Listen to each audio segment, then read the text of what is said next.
Hi, class. So yesterday we read the book called Ada Twist Scientist. And in that reading, I mentioned the book Rosie Revere Engineer, which we read back at the beginning of the school year.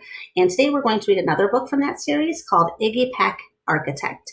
In all of these books, you hopefully are seeing that connection to some of the STEAM work that we've done throughout the school year with some of our STEAM labs and our buildings and challenges that we've done during the year, especially during Cardinal Pride Time. So this book is called Iggy Peck Architect. Young Iggy Peck is an architect and has been since she was 2, when he built a great tower in only an hour with nothing but diapers and glue.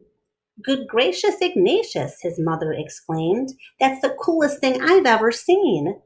But her smile faded fast as a light wind blew past when she realized those diapers weren't clean. Ew. "Ignatius, my son, what on earth have you done? That's disgusting and nasty. It stinks." But Iggy was gone. He was out on the lawn using dirt clods to build a great sphinx. When Iggy was 3, his parents could see his unusual passion would stay.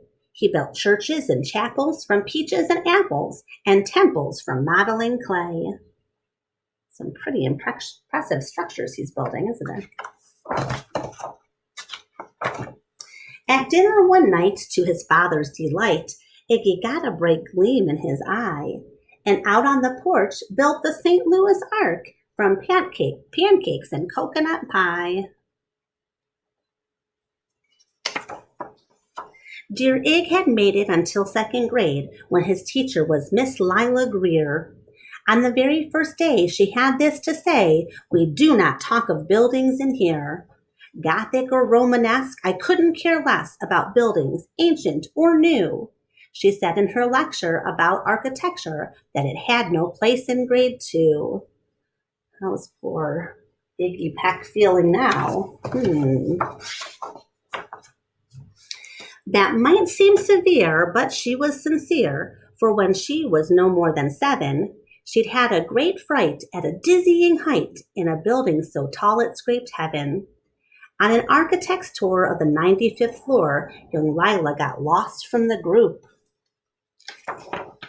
She was found 2 days later in a stuck elevator, eating cheese with a French circus troupe. After that day, it's quite safe to say, she thought all building lovers were nuts. As a teacher, she taught that, above all, one ought to avoid them, no ifs, ands, or buts. As you might guess, that would cause Iggy stress to hear such terrible talk. But he didn't hear. He sat in the rear while building a castle of chalk. "You, Iggy Peck, your desk is a wreck. Tear down that castle right now. You will not build in here. Is that perfectly clear? Do you need to see Principal Howe?"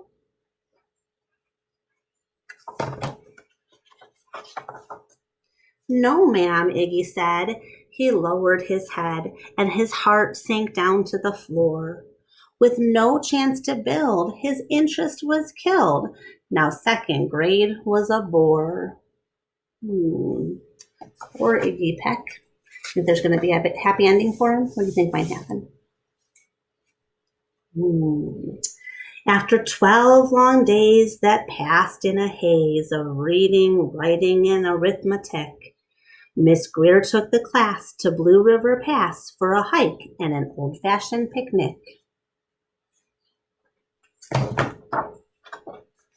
They crossed an old trestle to a small island nestled in the heart of a burbling stream. But they no sooner passed than the footbridge collapsed, and Miss Lila Greer started to scream. "We're trapped here, oh my, alas, kids, goodbye." Her eyeballs rolled back in her head.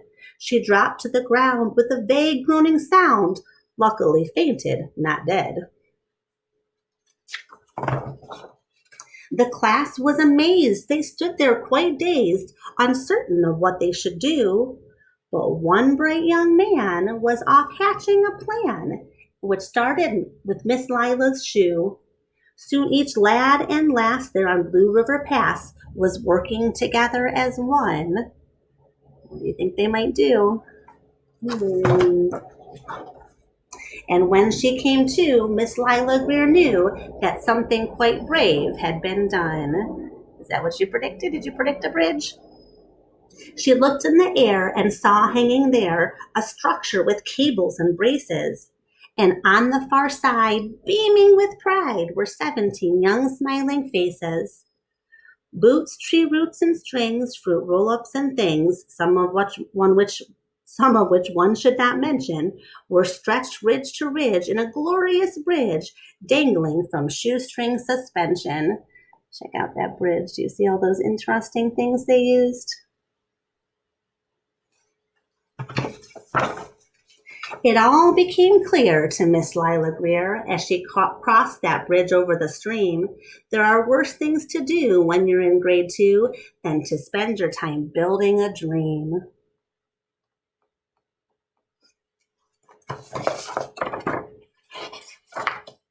For every week at Blue River Creek Elementary in 2nd grade, all the school kids can hear, along with Miss Greer, how the world's greatest buildings were made.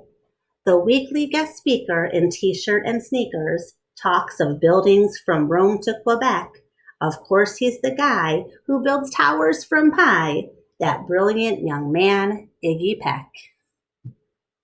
So all his talents and interests ended up being very useful. All right, I hope you enjoyed our story. Check out our discussion board, and we'll see you tomorrow for our last read aloud of the year. Have a great day.